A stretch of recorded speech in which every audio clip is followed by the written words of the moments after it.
me just going over what's happened to me over the last 7 years and what's coming on March 26th. They have filed a petition to terminate my parental rights. They'll get it too. There's never been a situation that I have came out on top, so they'll figure out a way.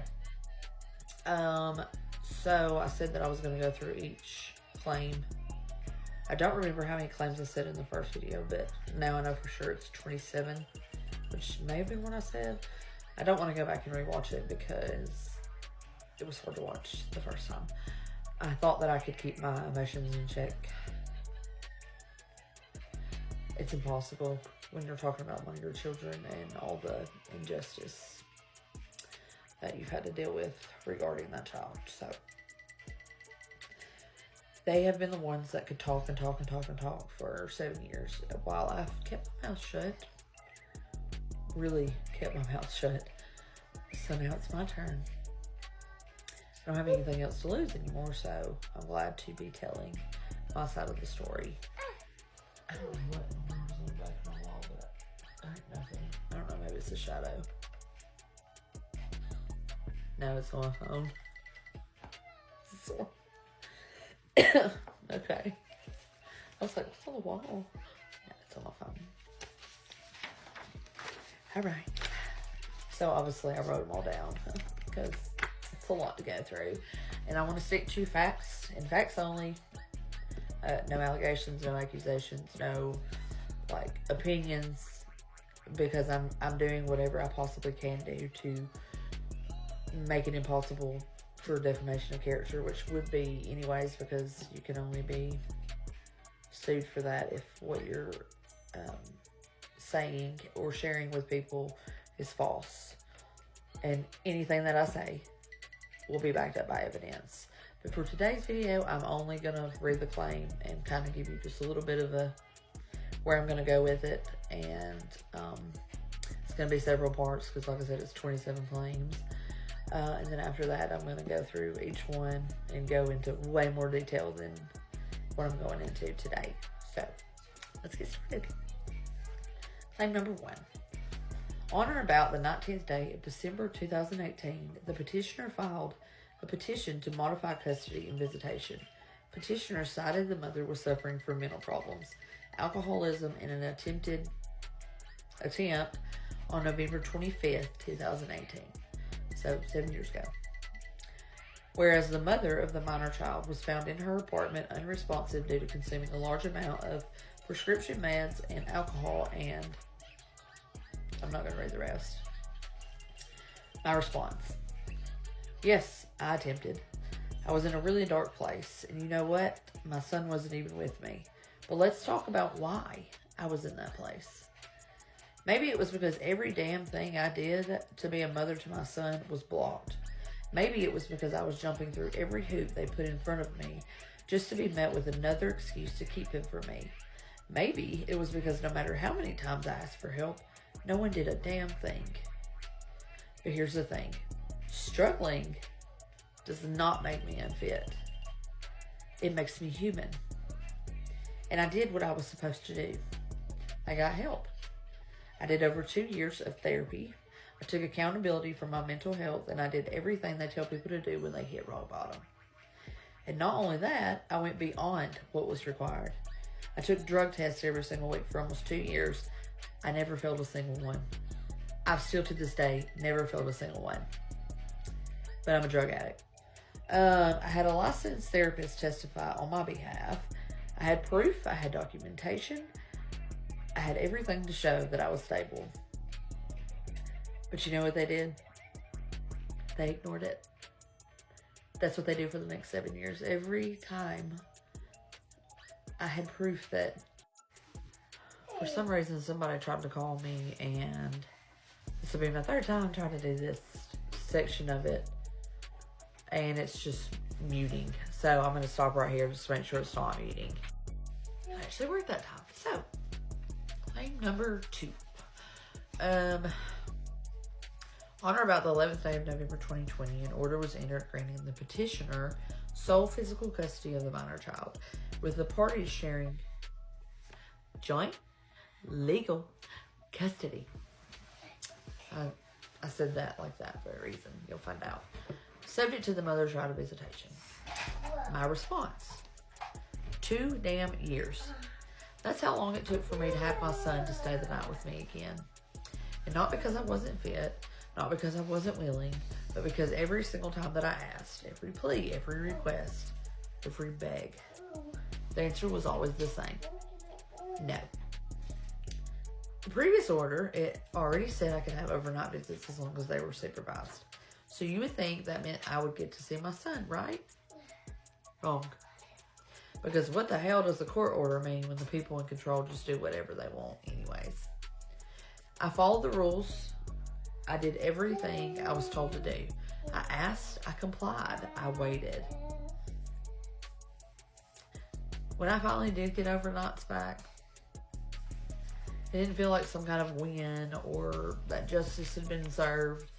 It was more or less like a slap in the face, and all I could think about was all the time that I had lost with my son, which was 2 years, when previously I was a stay-at-home mom. So it was really hard. So this is just a reminder of just how much time that they stole from me, that they stole from him. And I don't really know why, besides, like, is it control? Is it power? Is it just to make us suffer? Because it's not just me that's affected.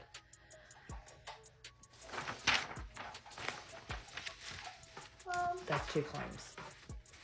Claim number 3. On or about the 8th day of June 2023, the petitioner, in his response to the mother's petition for contempt, stated the mother had only exercised a total of 17 hours of visitation time with the minor child from the time of December 5th, 2022 to June 8th, 2023. Further, the petitioner stated the mother had not exercised her overnight visitation on Tuesday nights from May 4th, 2021 to June 8th, 2023. Here's my response. So now we're keeping a tally. Funny how you can be so damn meticulous about counting my hours, but not once did you acknowledge the hundreds of hours you spent actively keeping my son away from me. Let's talk about why my time was limited. May 4th, 2021, that they bring up. I wasn't out partying. I wasn't missing visits because I just didn't feel like showing up. I was in the hospital, fighting for my life and the life of my unborn daughter.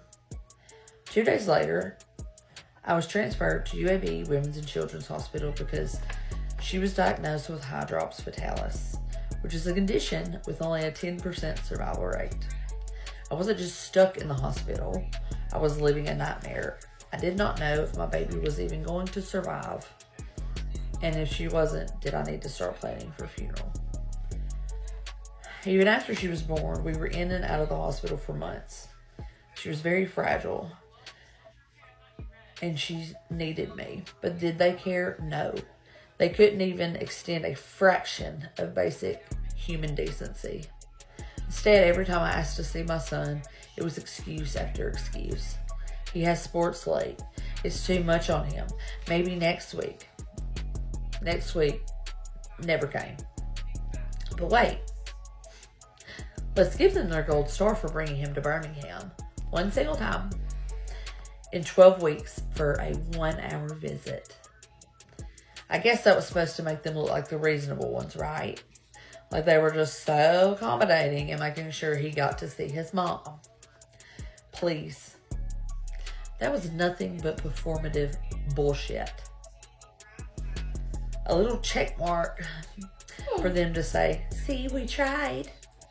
Meanwhile, I was begging for time with my son, and they were doing everything in their power to make sure I got as little of it as possible. And now, after all that, they want to throw these numbers around? Like I chose this? Like I just didn't want to see my son? No. I fought for him. I pleaded for time with him. Every single time, they slammed the damn door in my face. So no, I won't sit here and let them act like I was absent by choice. The only thing I was guilty of was not being able to force my way past the brick wall that they built between me and my son. Claim number 4. On or about the 5th day of October 2023, a pendant light order was entered suspending the mother's visitation until a final hearing could be set. Said order was entered due to the mother and her former husband getting into a physical altercation wherein she was arrested for domestic violence and jailed in Muscle Shoals, Alabama. My response: yep, I got arrested. Let's not sugarcoat it, but let's also not leave out why. Because of course, they conveniently left that part out. What they don't tell you is that the charges were dropped. What they don't tell you is that my husband at the time threatened me. Told me straight up that if I didn't come back home, he would make sure that I never saw my son again. I had already left that night. I was trying to remove myself from that situation, but I was manipulated into going back and things escalated from there. And let's talk about how fast they jumped to use this against me. My ex-husband and his wife had nothing to do with this situation. It had zero impact on my son.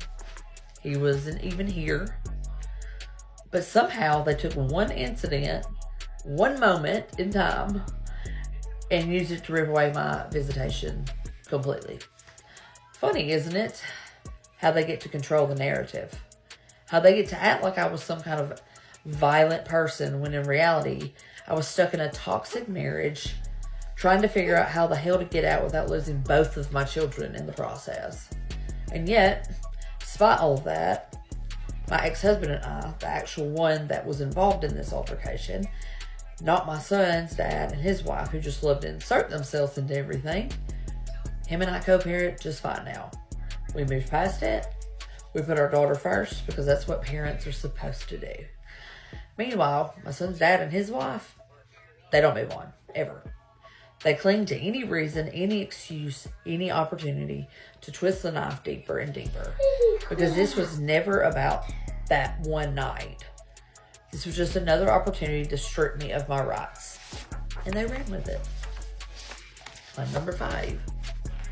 On or about the 24th day of October 2023, a temporary order was entered giving the mother limited visitation every other Saturday from 10 a.m. to 3 p.m. and every other Sunday from 1 p.m. to 5 p.m. Further, the order stated the mother was to submit to drug and alcohol testing at the community corrections after each of her weekend visit times. My response: oh, this one is absurd. So, let's start with the fact that I never failed a single drug test. Not one, not before this, not during, and not after. But that didn't matter because the game isn't about the truth, it's about control. They made me test after every visit with my own son, like I was some kind of damn criminal. And for what? To prove something they already knew? That I wasn't on drugs? That I wasn't abusing alcohol? That I wasn't some reckless, unfit mother? Mama. I don't want that. Sorry, you needed something to say. What I was saying was they were trying to prove something that they already knew, which was that I wasn't on drugs, that I wasn't abusing alcohol, and that I wasn't some reckless, unfit mother. And let's talk about the alcohol excuse, okay? Yes, I tested positive before these required tests ever started. But let's break that down. I was never under any order to refrain from alcohol. I was 34 years old and legally drinking. And you know who knew I drank before my court hearings? My second ex-husband. The same one who was simultaneously trying to take me down right alongside my first ex-husband. Why? Because before every single hearing, I was bracing myself to lose. I was preparing to have my rights stripped away, to walk into another courtroom where nothing I said would matter.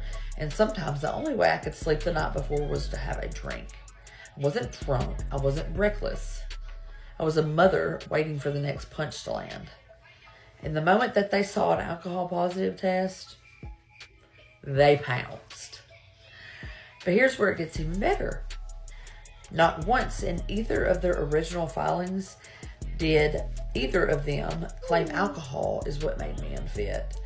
There was not a single word about it. Their entire argument was about violence. That was their angle. That was what they built their cases around. And yet, the minute that they saw a positive alcohol test, suddenly that's what made me unfit. Suddenly that was the issue. Not before, but right when it was convenient. So what happened next? They forced me into routine drug testing after every visit. And even when I never failed a single test, it was never enough. It was never going to be enough. Because the goal wasn't to monitor me, it was to punish me. And what's worse, the director in this county's community corrections told me that I could take my test closer to home. So I did, at my hospital job. I even told my ex-husband twice, and he ignored me. Why? Because he didn't give a damn about the results. The results didn't matter. The control did. So let's call it what it was. A setup. A perfectly timed, manipulated setup. An excuse to push me even further out of my son's life. Because in this system, they don't need proof. They just need the right narrative. Jump right in. Claim number 6. On or about the 7th day of November 23, the petitioner filed a motion for a temporary order citing the minor child's recent enrollment in these counseling services and the mother's failure to schedule an appointment to participate in said counseling. My response. This one is gold. They filed this motion on November 7th, claiming I had over 30 days to schedule an appointment with this so-called therapist. Let's actually break this down, because the math ain't mathin'. The therapist never even reached out to me until October 26th. I have the phone log too. On a Friday afternoon, mind you. The earliest that I could have even gotten in was October 29th. But guess what? I couldn't, because I had to report for mandatory drug testing in their county. The very next day, I had court for my daughter. Kind of important. The day after that, I was on call for work. But I could have had someone trade with me. I did reach out to the therapist, who did not respond. To reschedule the appointment, she did not respond. She did finally text me on Thursday. So where exactly in this timeline was I supposed to schedule this appointment? Before I even knew the therapist existed. And here's the best part. When I asked the therapist to correct this blatant lie in this petition, she did nothing. She didn't even acknowledge it. She didn't correct it. She ignored my texts. She just let this false claim stand. And let's be real here. A licensed social worker has an ethical duty to correct dishonesty. So she failed a duty that she ethically has to uphold. That's literally part of her job. But instead, she sat there and condoned it. Watching them twist the situation into yet another reason to make me look like the problem. This wasn't about therapy. This wasn't about what was best for my son. This was about setting me up to fail. The therapist played her part perfectly throughout this entire thing. Trust me. Claim number 7. On or about the 8th day of November 23, the court ordered a hearing be set for November 20th, 2023, and ordered the mother to schedule to meet with the counseling services. My response. So let's get this straight.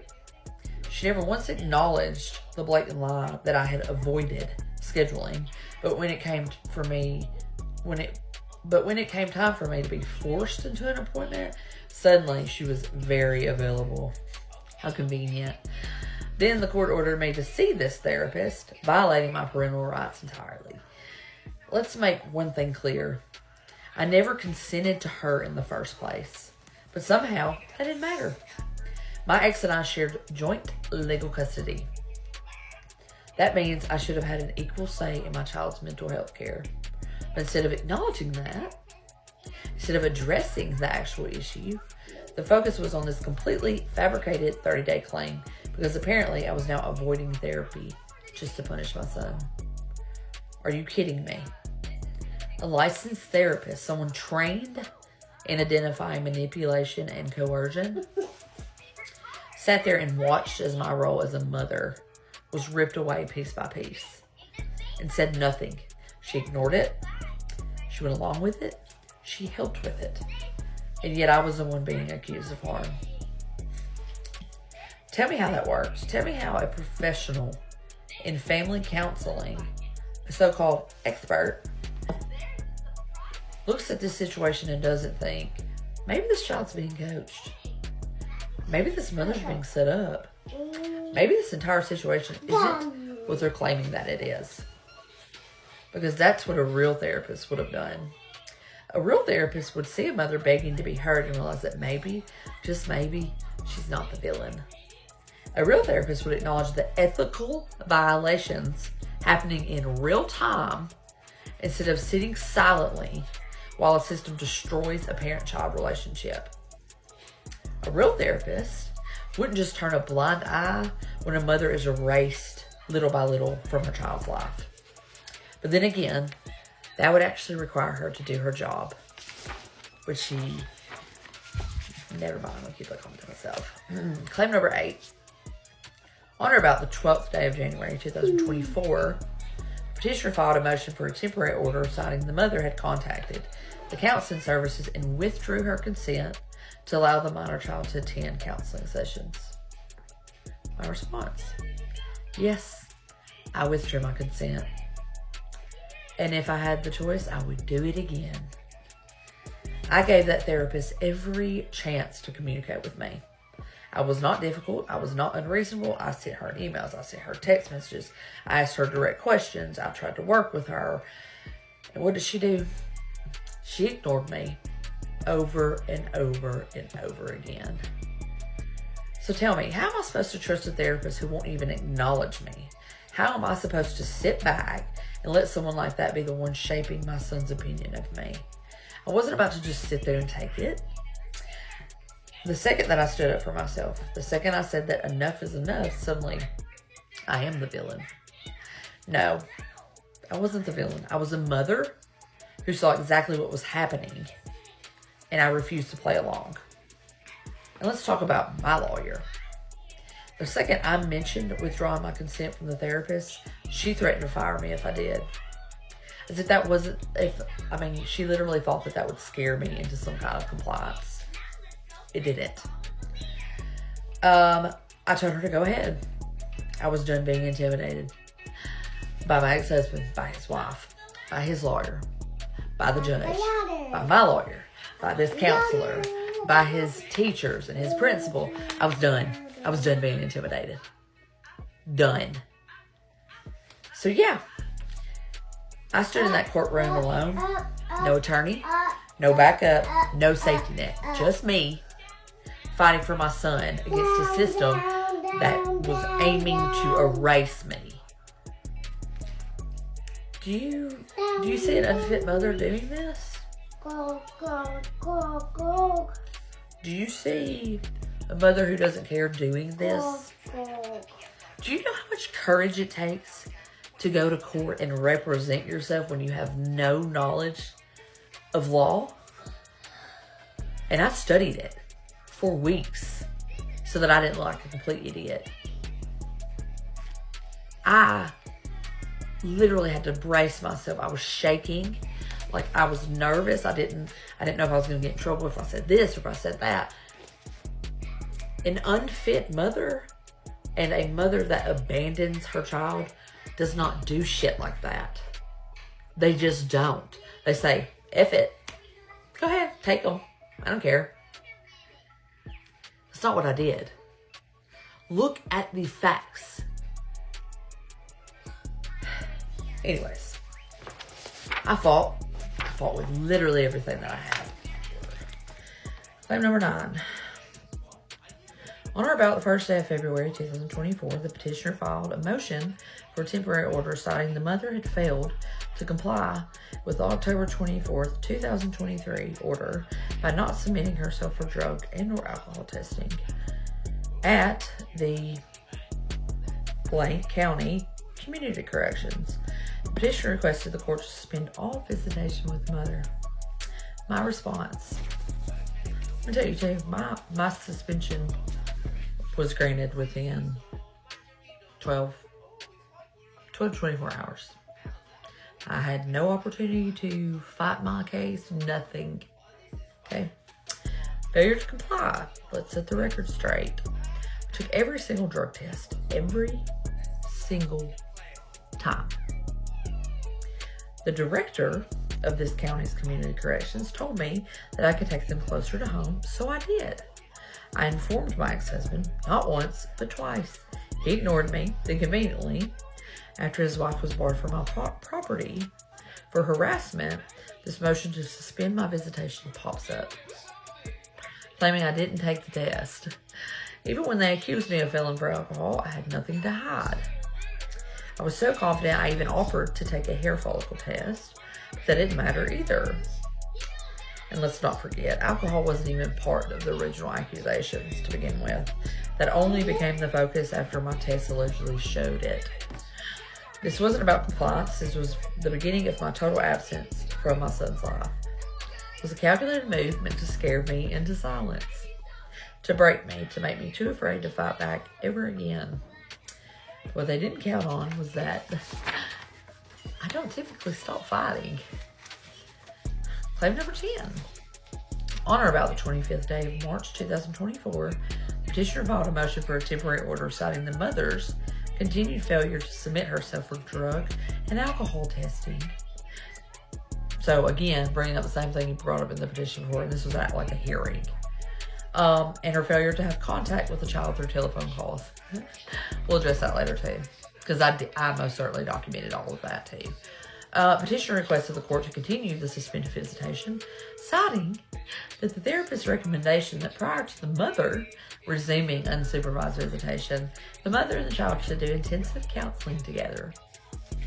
My response: this one is a real kicker. March 25th. Standing alone in that courtroom, representing myself against a system hell-bent on erasing me, the judge says to me, pass a drug and alcohol test today, and your visitation suspension is lifted. So I did just that. I passed. Well, hold on. Not even a few hours later, my hard-earned visitation rights were yanked away again. Why? You'll find out in the next claim. They dared to label me an absent mother. But let's get one thing straight. I was never absent. I was systemically erased. My son did not lose me because I walked away. He lost me because those around him orchestrated it. Every decision made was not about protecting him. It was about ensuring that he forgot me. But here's the thing. They underestimated my resolve. Claim number 11. On or about the 26th day of March 2024, the court ordered the mother and child to have visitation while participating in intensive family counseling. Further, the court ordered any additional visitation or phone contact be at the discretion of the therapist. That same therapist that I could not get to communicate with me to begin with. Now I have to rely on her to have any kind of relationship with my son whatsoever. Please make sense of that. This is a pure masterpiece of manipulation. Phone calls? For real? No. Scheduled? No. Encouraged? No. Enforced? No. Instead, I ended up with my number blocked and all these other things. And then there's the letter from the therapist. The one conveniently dated the same day of our hearing. The same hearing where the therapist who had allegedly been working with my son couldn't even testify because she had not formed enough of an opinion. Yet somehow within mere hours of that hearing ending, she had a crystal clear recommendation ready to go. How does that work exactly? How does someone go from no opinion to full authority in the span of an afternoon? How does someone suddenly develop the insight to dictate the entire future of my relationship with my son, but they weren't confident enough to speak on it in court? It's almost like the decision was already made. So an accusation, that's a speculation. Claim number 12. On or about the 12th day of April 2024, the court ordered that 3 counseling sessions were to take place on or before the hearing set for May 20th, 2024. My response. The court ordered 3 counseling sessions before May 20th. Simple enough, right? Except let's look at what actually happened. The therapist was out of the country for 2 weeks. 1 week, I reached out, got no response. Another week, she messaged me the day of, expecting me to drop everything and just show up. I don't have a damn job, okay? Like, I can just clock out and just walk into the therapy, and just, that does not work. That does not work when you are a nurse. No. You can't just abandon your patients because the therapist says you need to come right then. That's not how nursing works, okay? Okay, so, somehow, though, I'm the one accused of failing to attend. But let's talk about what happened in court that day.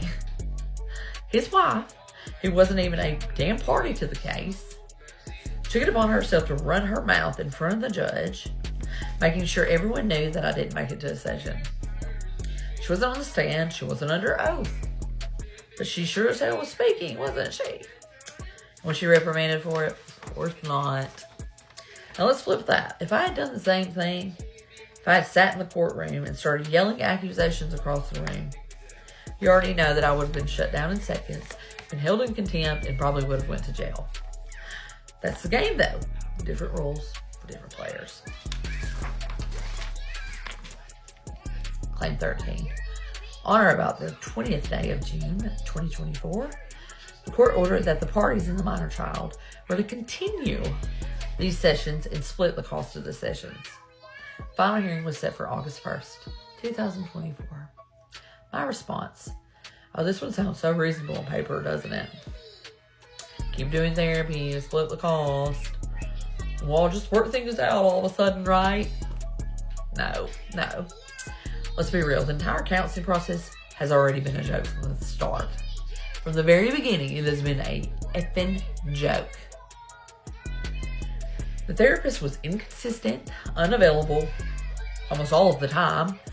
And when I did try to communicate, I was ignored. But now, with the final hearing on the horizon, they want it to be this critical thing that I just have to comply with. Here's the truth. This was never about counseling. This was about dragging me through yet another hoop, making it look like I wasn't cooperating, and setting the stage for what they already planned to do. Because let's be honest, was anything I did going to ever change their decision? No. The decision was already made. This wasn't therapy. This was not this was not healing. This was just another layer of bullshit. That's all it was. Claim 14. On or about the 12th day of August, 2024, the court entered an order granting the petitioner sole legal and physical custody of the minor child, subject to visitation with the mother on Sunday afternoons from 4:30 p.m. to 5:30 p.m. at Buffalo Wild Wings in Florence or any other public places agreed upon by the parties. Further, the order stated the mother shall not leave with the minor child from the public place during said visitation. My response. Oh, you mean to tell me that the best way to rebuild a mother-son relationship is 1 hour every other week at a restaurant? Are you kidding me? 26 hours a year. That's what they decided was enough. And let's not gloss over the fact that during our very first visit, his dad and stepmother sat in their car directly in front of us, watching. Because nothing says healthy parent-child bonding like being under a damn microscope. And let's talk about the real kicker here. My daughter has to be there. The child I have sole physical custody of. So tell me, how does that make sense? stable enough to raise her. But somehow, I'm too much of a risk to be alone with my son. Again, the math ain't mathing. This wasn't about... Are you laughing at me? This wasn't about what's best for him. This wasn't about reestablishing a connection. This was about control. Because God forbid I actually get the chance to prove anything otherwise. Claim number 15. As of August 15th, 2024, the petitioner was owed the sum of $8,000 in child support. A judgment was entered in favor of the petitioner and against me for said amount on August 12th, 2024.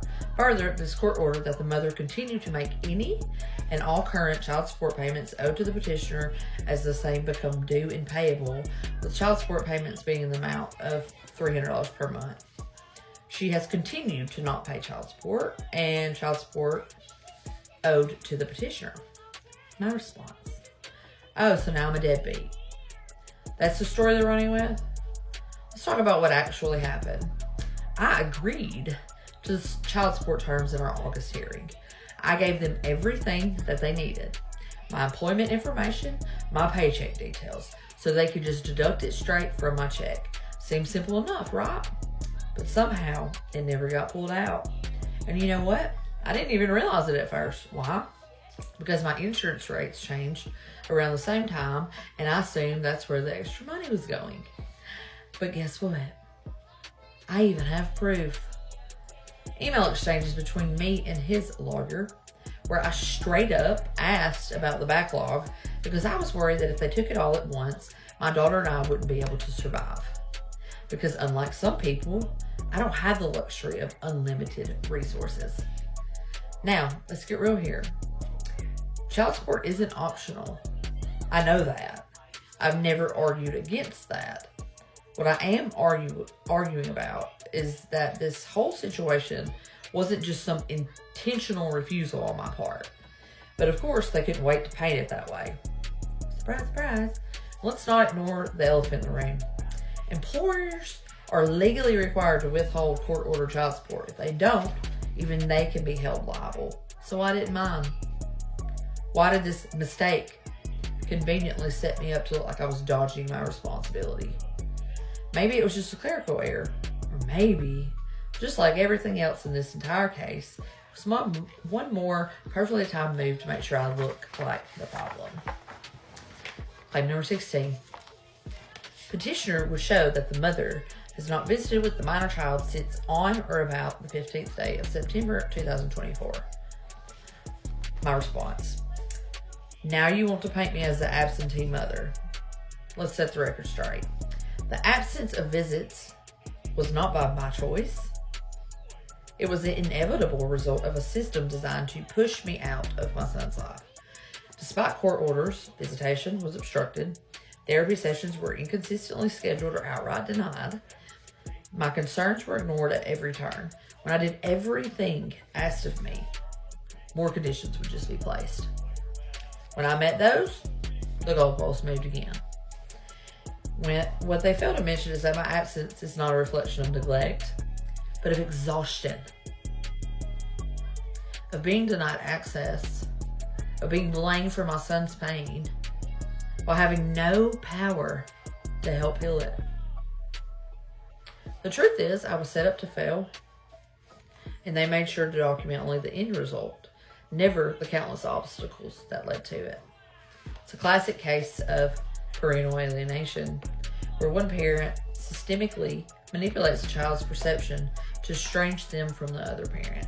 This tactic is well documented and has devastating effects on the parent-child relationship.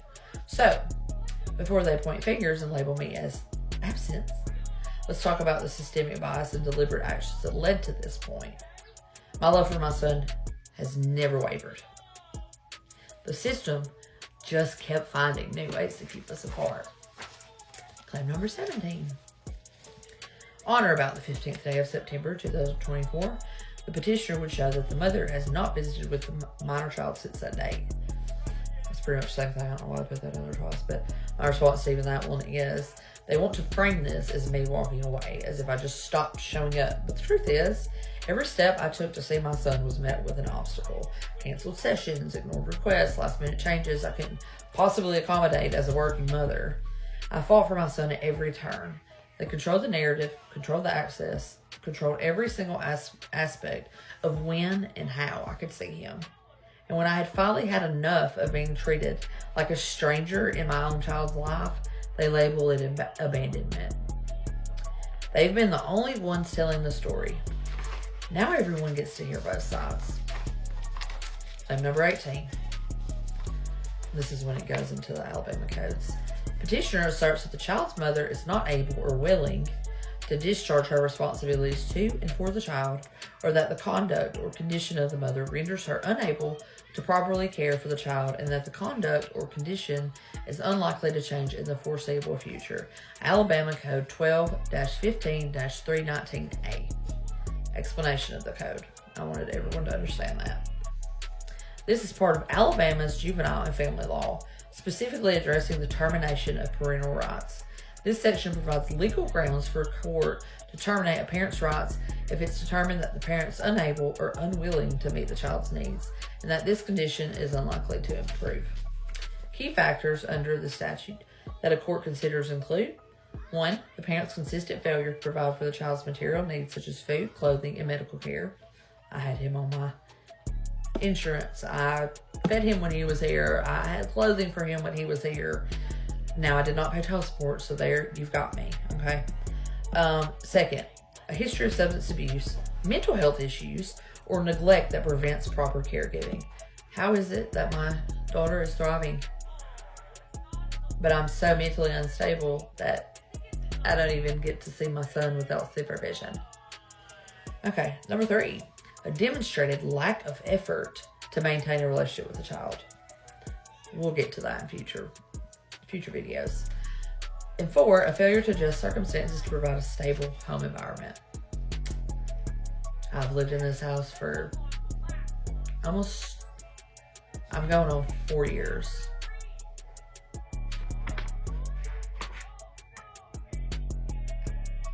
Not stable though. It's a 3-bedroom house. Taken care of. But yeah, a stable environment. Claim 18, and I was going to give you my response. I love that they want to twist this law to paint me as an unfit mother. But let's break this down. Not able or willing to discharge my responsibilities. Someone was detected at your front door. It's okay. I spent years. What is that noise? It's somebody at the front door, baby. I spent years jumping through every hoop they've thrown at me. Therapy, drug testing, supervised visits, court-ordered counseling.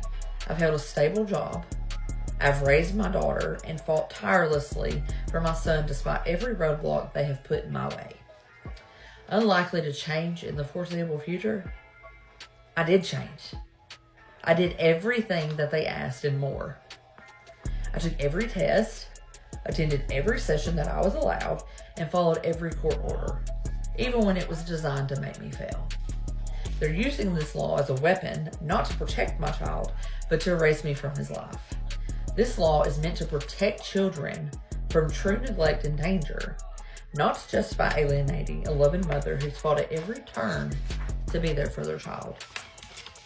Claim number 19. The petitioner asserts the child's mother has abandoned the child, citing Alabama Code 12-15-319A and 12-15-301. Further, the mother has abandoned the child for 4 months preceding the filing of the petition to terminate parental rights, as per Alabama Code 12-15-319D.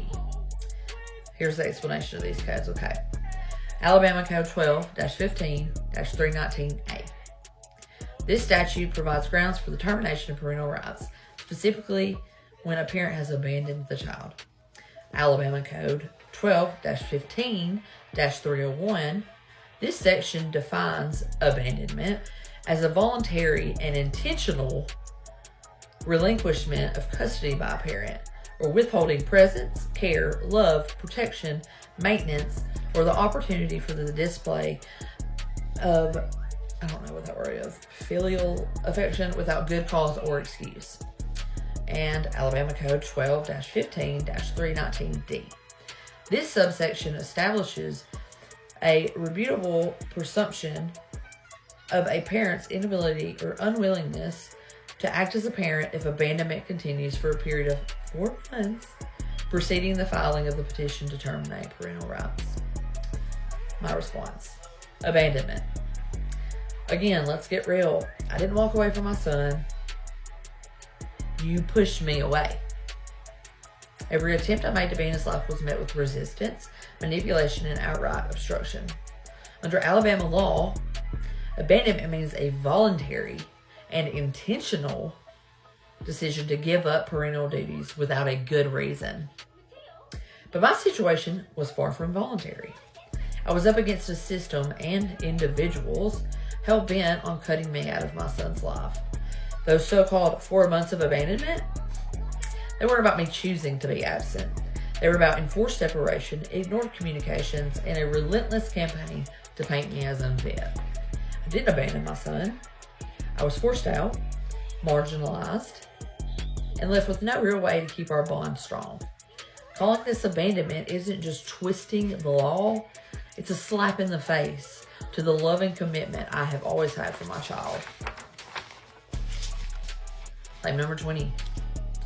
Petitioner asserts that the child's mother suffers from an emotional illness, mental deficiency, or excessive use of alcohol or controlled substances of a duration or nature as to render her unable to care for the needs of the child, pursuant to Alabama Code 12-15-319A.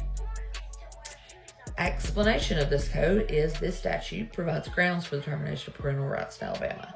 Specifically, it states that if a parent suffers from an emotional illness, mental deficiency, or engages in excessive use of alcohol or controlled substances to such an extent and duration that it renders them unable to care for the needs of their child, the court may consider terminating their parental rights. The primary concern under the statute is the parent's ability to provide a safe and stable environment for the child. My response: oh, here we go, the same tired accusations. They want to claim I'm some mentally unstable, substance abusing train wreck of a mother. Let's break that down. We'll start with the alcohol and drug allegations, okay? Drug tests, took them. I've never failed. Not once. Alcohol tests, since the day that they started screaming alcoholic, I've also never tested positive for it. The one positive test, let's talk about that, happened before I was ever under any requirement to abstain. And let's be honest, having one drink before a hearing to calm my nerves doesn't mean I have a problem. It means I knew I was about to get my ass handed to me by a system that's rigged against me.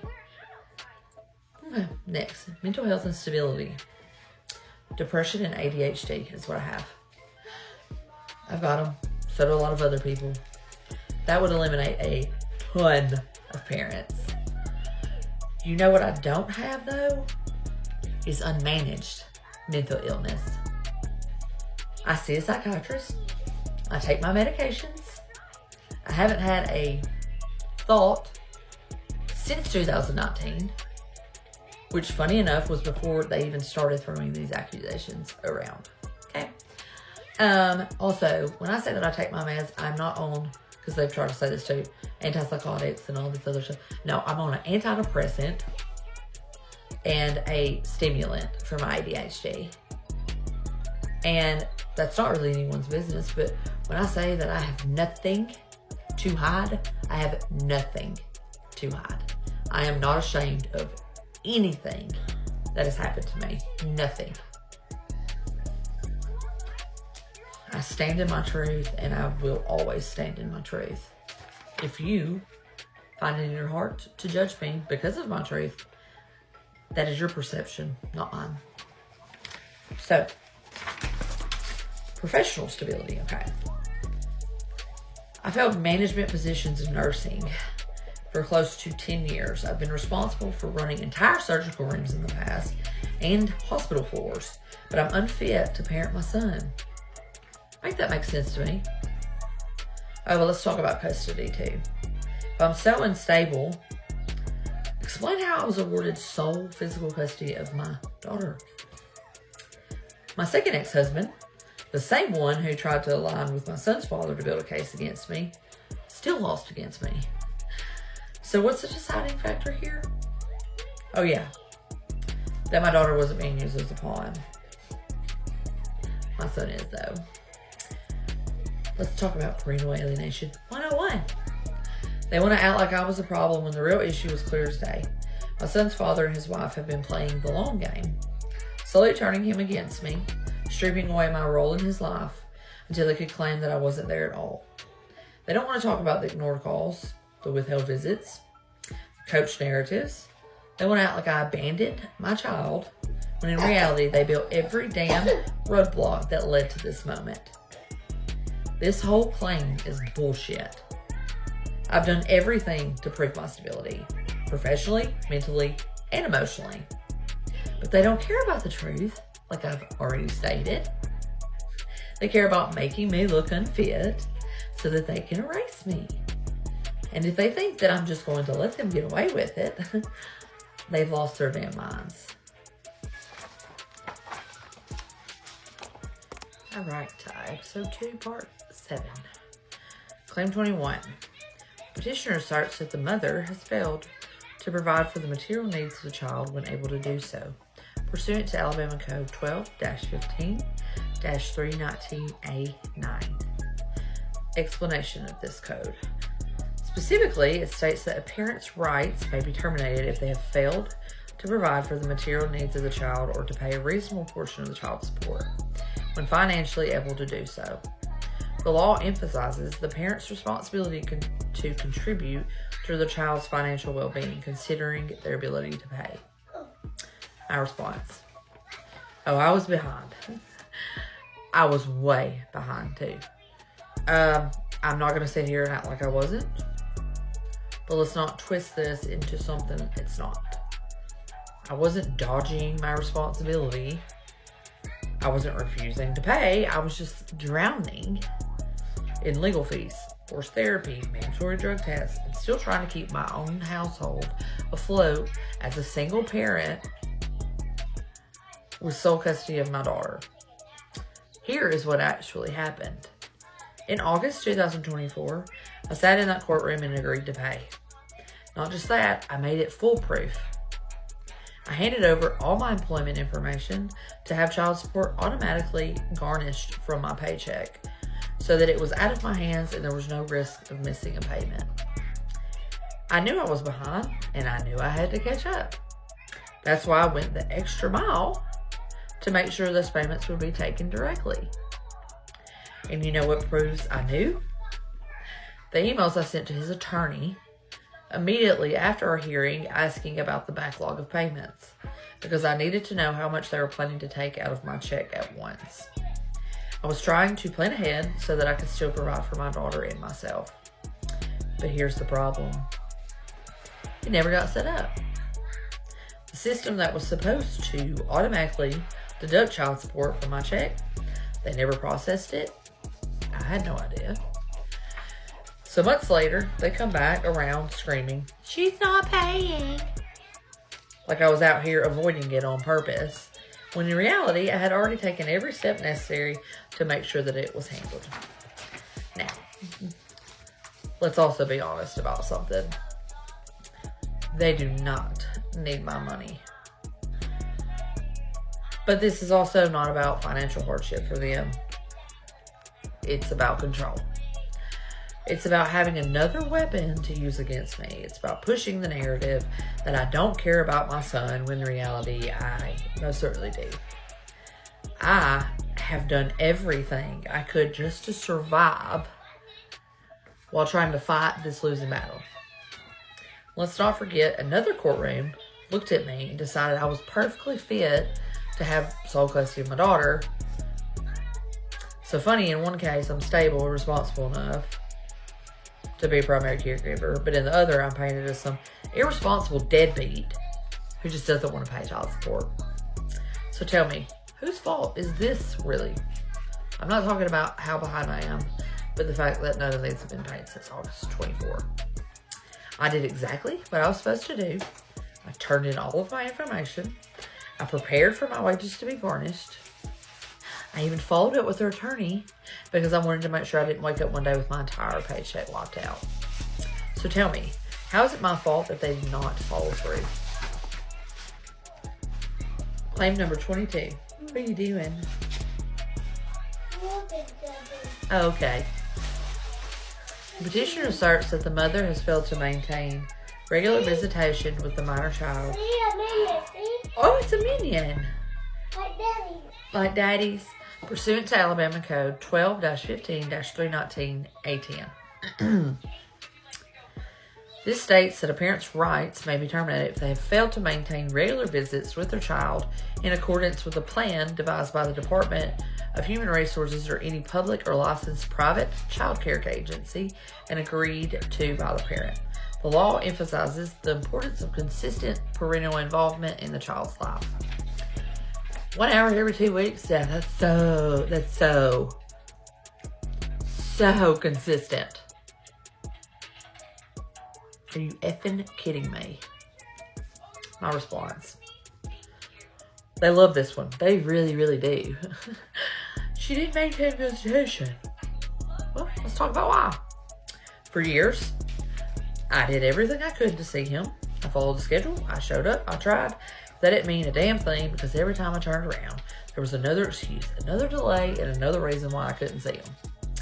Here's what actually happened. They withheld visitation constantly. Whether it was because my son supposedly didn't want to go or because they were on yet another vacation, my time was repeatedly taken from me. And let's be clear, not wanting to go is an illegal excuse to violate a court order. If the roles were reversed, you bet I'd have been in contempt immediately. I have the receipts, screenshots, messages, emails, proof that I have tried, proof that I have showed up, proof that they were the ones making it impossible, not me. Now, legally speaking, withholding visitation is a violation of a court order. Plain and simple, the custodial parent cannot just decide that the other parent doesn't get their time. But did anyone care? In 7 years, did anyone care? Nope. Not once did anyone step in to enforce my rights. So I took it to court. I filed contempt against my ex-husband for repeatedly denying me my rightful time with my son. And you think that would mean consequences for him, right? Wrong. Instead of holding him accountable, the court cut my summer visitation in half. I went from 4 weeks to 2 weeks. And get this. This is the best part. During those 2 weeks, they would only allow those 2 weeks if his wife supervised my son while I was at work. Now, why would someone demand that? Why would a stepmom insist on being the one to watch my child instead of the babysitter that I already had lined up? Because it was never about my son's safety. It was about control, yet again. About making sure my son was under their influence 24/7. About making it as hard as possible for me to rebuild our bond. So tell me again how I failed to maintain visitation. I fought for my time. I begged for my time. I even took legal action for my time. And every single time, they just found another way to take it from me. What are you doing? Alright, claim 23. Petitioner asserts that the mother has failed to maintain consistent contact and communication with the minor child pursuant to Alabama Code 12-15-319 A11. This code states that a parent's rights may be terminated if they have failed to maintain consistent contact or communication with their child. The law emphasizes the importance of regular interaction between parent and child to foster a healthy relationship. My response, this was a damn joke, okay? She didn't maintain communication. Yeah. With what phone? With what access? Because I sure as hell wasn't the one ignoring calls or blocking people's numbers. So let's break this down. I called over and over. I followed the scheduled times. I waited for my son to pick up. And guess what? Most of the time, he never even got the chance because the calls were ignored, declined, or just straight up never answered. I have my proof. I've kept every message, every ignored call, every attempt I made just to talk to my own child. I tried to set up even a consistent schedule. Didn't matter. Did not matter. You think that would be an easy fix, but what? No. Every suggestion I made was either dismissed or flat out ignored. So tell me, how exactly was I supposed to maintain communication when they made damn sure I could not? Legally, parents have the fundamental right to communicate with their child. It's protected. Courts recognize it. Hell, the U.S. Supreme Court recognizes it. But in reality, that right means absolutely nothing when it came to me. The worst part, I was out here begging for scraps of communication while they were in his ear every damn day, poisoning him against me. So now, when he refuses to talk to me, is that because I failed? Or because they made sure he wanted nothing to do with me? Right back up. So, they have twisted every single effort I made into another excuse to erase me. But the truth is, I never stopped trying. They just made damn sure it would never, ever be enough. Claim 24. Petitioner asserts that the mother has failed to adjust her circumstances to meet the needs of the child in accordance with agreements reached by the court order pursuant to Alabama Code 12-15-319A12. This states that a parent's rights may be terminated if they have made little effort to adjust their circumstances to meet the needs of the child in accordance with agreements reached with local departments of human resources or licensed child placing agencies in an administrative or judicial review. Mother, please scares me. Okay, baby. Be right back. Alright, so the law emphasizes the importance of a parent's proactive efforts to create a suitable environment that addresses their child's needs. My response. Adjusting my life for my son. I've bent over backwards to meet every requirement thrown my way, all for the sake of him. I've attempted therapy sessions, undergone substance abuse assessments, despite there being no evidence against me, and restructured my finances to ensure that I could support him, even when it meant tightening the belt elsewhere. I've held down steady employment to provide a stable environment, just as the court ordered. What are you doing? You do not bite. The heartbreaking reality is, despite all these efforts, okay, baby, my son reached a point where he begged me to leave him alone, to not be a part of his life anymore. Hearing your own child say this is like a knife to the heart. I had to make the excruciating decision to step back. Not because I didn't want to be there, but because I couldn't bear causing him any more pain. Quit. You're not a dog. What are you doing? I want to shake. You don't... Stop biting it, though. There's no reason to bite it, baby. I want it. No. I want to shake. No. No. No. No. Don't do that. That's weird. Anyways. A system that doesn't see the whole picture. It's gut-wrenching to be accused of not supporting or caring for my child when every step I've taken has been with his best interest at heart. The system doesn't see the nights I've stayed up worrying about him, the tears shed over this fractured relationship, or the countless ways I've tried to bridge the gap. I may not be physically present in my son's life right now, but it's not for lack of trying or caring. It's because I love him enough to give him what he asked for, even if it breaks my heart.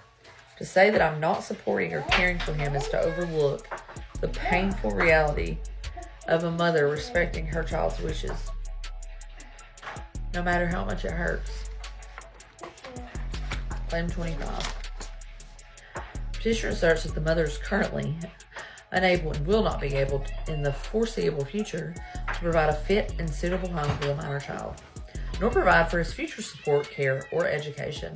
Furthermore, the petitioner claims that it would be in the best interest of the child for the mother to be permanently relieved of their minor child's care and custody. My response. These are my efforts to be involved with my son's life. Just for example, school involvement. I've made every effort to be a part of my son's education, attending school meetings, reaching out to the counselors, trying to stay informed about his progress, but time and time again, I've been left out of the loop, with information either delayed or not shared with me at all. I have documented attempts. I have records of emails, messages, even recordings showing my consistent attempts to stay connected with my son's school and his well-being. These aren't just one-off efforts. They're a continuous push to be present in his life. These are obstacles that have been thrown my way. Communication barriers. Despite my proactive efforts, there's been a consistent lack of communication from the custodial parent and certain school personnel, hindering my ability to fully support my son's educational and developmental needs. This is the legal side of things. My rights under FERPA. What, baby? It's probably just a pillow. It's just a pillow. The Family Educational Rights and Privacy Act gives both custodial and non-custodial parents the right to access their children's educational records unless a court order specifies otherwise. Schools are required to provide equal access to both parents. To say I'm unable or unwilling to provide a suitable home and support for my son is just simply not true. I've been fighting to be involved, to support him, and to be the mother that he deserves. It's in his best interest to have both of us actively involved in his life, ensuring a balanced and supportive environment for his growth and development. Claim number 26. Petitioner asserts that there are no viable alternatives to the termination of parental rights to serve the child's best interest. My response: they claim there are no viable alternatives to terminating my parental rights. But let's be real. It's not that alternatives don't exist. It's that they have refused to consider them. I've been over backwards to stay in my son's life, despite every obstacle that they have thrown my way. Supervised visitation? I agree without hesitation. I sat in public places under watchful eyes just to spend a sliver of time with my son. Family counseling? I not only agreed to it, but I also paid for it out of my pocket when the sessions were held without my knowledge, and also after I withdrew my consent.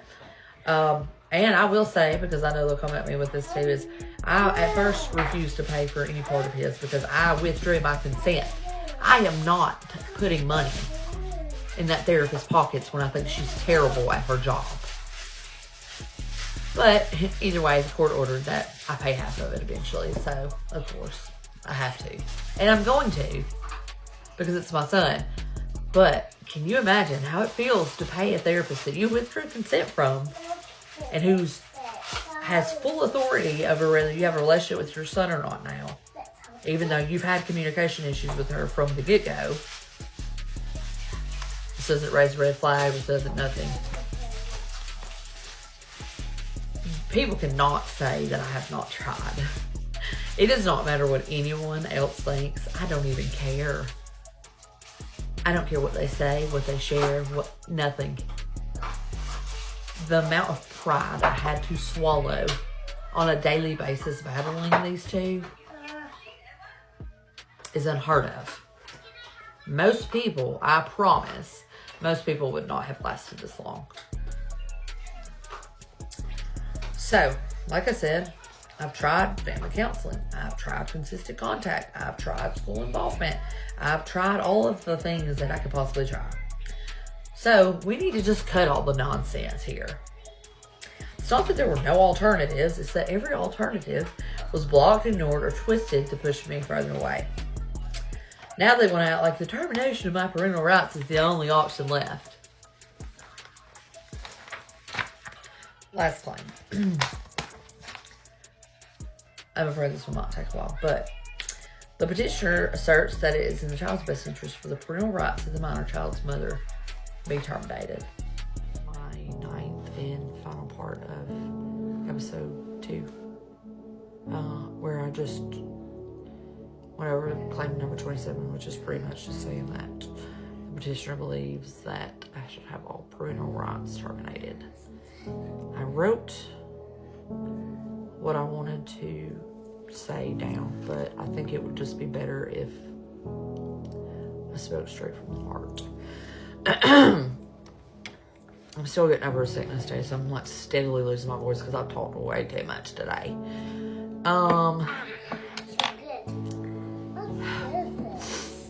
What is this? It's just decoration, baby. My son. Decoration? No. Means more to me than he could ever possibly know. He has broken my heart, but that is not his fault. I don't know of any other options.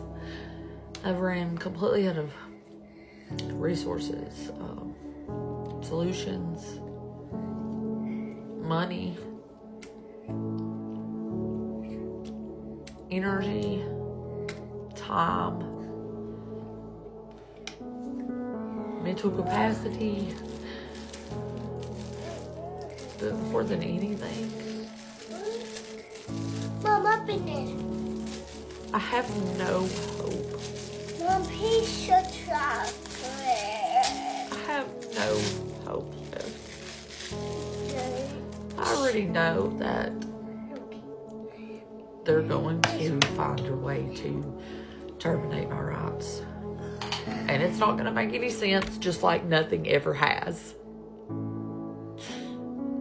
Nothing ever has. When I tell people my story, I know that they look at me and think she's leaving something out. And that's why I said I am unashamed of everything. I don't care if they came back and made videos regarding me. I don't care. Do not care. I know my true intent. I'm sorry I was interrupted again. My daughter's tired of me taking videos. She's very bored. So, anyways, like I said, they can say whatever they want. They can claim whatever they want. I will stand right here and tell you what is true and what is not. I have not been the best mother to him. When I first left his dad, it was the first taste of freedom that I had had since I was 20. So, I was a lot more absent than I'd like to admit.